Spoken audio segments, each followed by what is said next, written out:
There might be a little more extra videos this week, but I don't know if we're paranoid or not, but we keep hearing like things outside, and I just saw like a blinking light out there. We heard a thud coming from outside. Yeah, like we don't have like we have like the trash bins for outside. Like it's not the I always wonder, why does that guy across the alley have two? what? I don't know. No fail. I don't know. But here was Killer Pop Tart. And then just Killer Pizza. So we have hot cocoa. Even though it's the summer. Oh. There's a pulling all-nighter. It's super cold in his house. Yeah, dude, it's cold in here. I can connect my phone right now.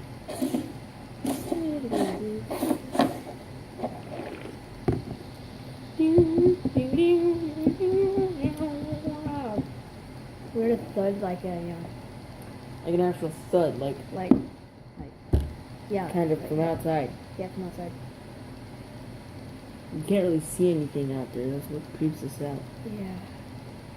I mean, I really don't want to die today. I'm dying. I have my night.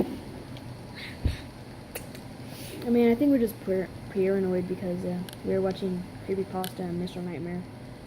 Mm-hmm.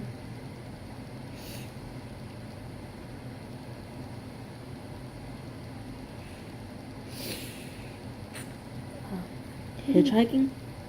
Oh no, I was on Faith Road. No, we're gonna be doing like more listening. Oh, okay. While we drink our hot chocolate.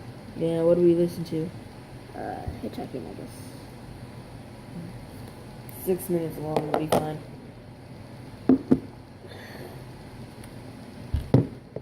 So how's the weather where you're from? 3 months after I turned 16 in 2005, I got my first car, a 99 Toyota Camry. On a warm Saturday night, when my friend Alex invited me over to one of his friend's big parties, I knew I wouldn't be in a condition to drive the Camry home afterward. So we carpooled with Alex's girlfriend, Brianna. Ooh. We lived in the countryside of Virginia, meaning less big parties. Meaning when there was a big party, it was a huge deal and everyone would go. We lived about 5 to 10 minutes away from this kid's house. I knew where he lived as I was acquainted with him, but not exactly friends. The whole ride there, we took the same 2-lane highway type road through the woods, and this kid's house was actually on this road further down. At certain points on this road, there were a few houses on either side, and then it would just go back to being a long, empty highway again. We were gonna watch a movie today, but The house was tiny, like a lot it of was houses scratched. around the area, but the party was held outside anyways, since his closest neighbors were relatively far away, and noise wasn't an issue. I'll skip most of the party up until the point that Brianna, who was supposed to be our designated driver, had to two suddenly videos will leave for a probably be up small by, family emergency. Alex said it was fine and that Monday we'd find a at ride like home. 12 or so. Well, fast forward another few hours and another few drinks, and I could barely even walk straight. Dang, bro. I checked my watch, and it was like 2 in the morning. I figured it was time to go. I started looking for Alex, but I couldn't find him anywhere. In fact, it seemed like everybody I knew had already left. I could barely even think straight, but I was still furious at the fact that Alex could have actually left without me. I asked to use the party host's phone and dialed Alex's home number. After 2 tries, I gave up and then realized I shouldn't wake his family up. So, literally not knowing what else to do, I dizzily stepped out onto the road and began walking back home. I knew this walk would take anywhere from half an hour to an hour in my condition. Maybe after 15 minutes Yeah, of walking wonderful. down the road, I the know. slight shine of car headlights on the road was fading in from behind me. Jumping for joy inside, I lifted up my arm and stuck out my thumb. As the car neared, it slowed down and came to a stop right next to me. The man driving the '98 Ford Explorer rolled down the window and asked where you headed. I told him my house was just down the road and beyond a right Oh, he turn, looks probably slurring my words beyond comprehension. He chuckled and told me to hop in. I thanked him and joyously hopped into the truck. I was exhausted, and I remember completely disregarding things the guy was asking me I said because he I was looks like so he's close under to just something. passing out. Mhm. And that's what happened. The memories of being in that truck turned to a fog as I'm sure I passed I heard out. that too.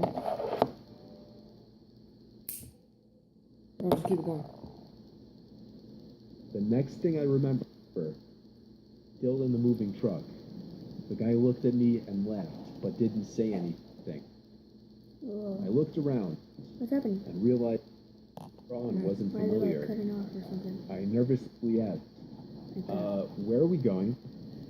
He then said, so what were you doing out this late anyway? As the man answered my very straightforward question with another irrelevant question, the sobering reality of the situation hit me. You can let me out anywhere, I told the man. The man responded with a firm no. I felt like throwing up as he said that. No, I really actually felt like I was going to throw up.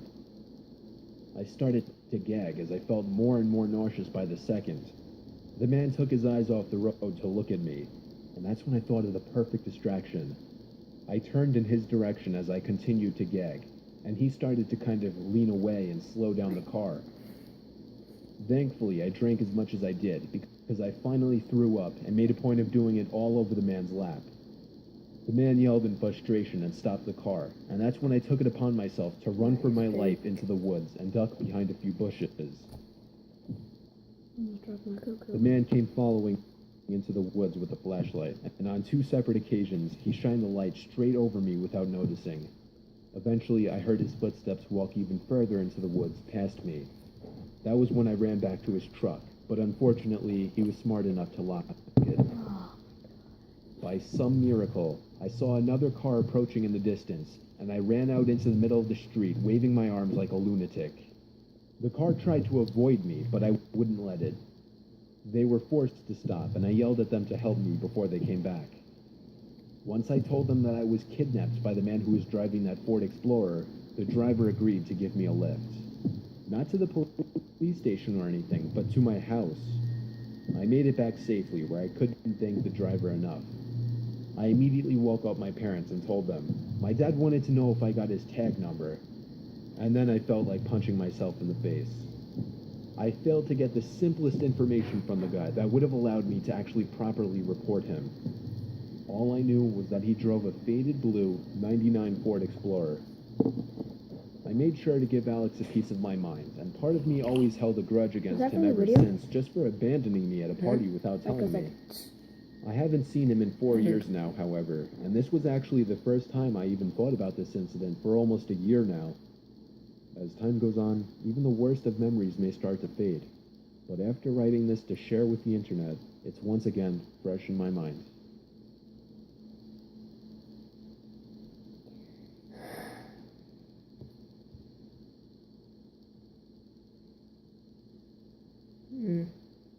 Oh, there's some of this. I put way too much in here. Yeah, but still not that much. No, I put a lot. I know. I saw you. And you put a bunch of marshmallows, which have sugar. Yeah, I know. I'm probably just gonna like not drink it. Do what with it? It was Right, 2015. My little sister and I, along with a few of her friends, were going camping in a forest in Maine. Oh, I I've couldn't heard tell you this the name of it.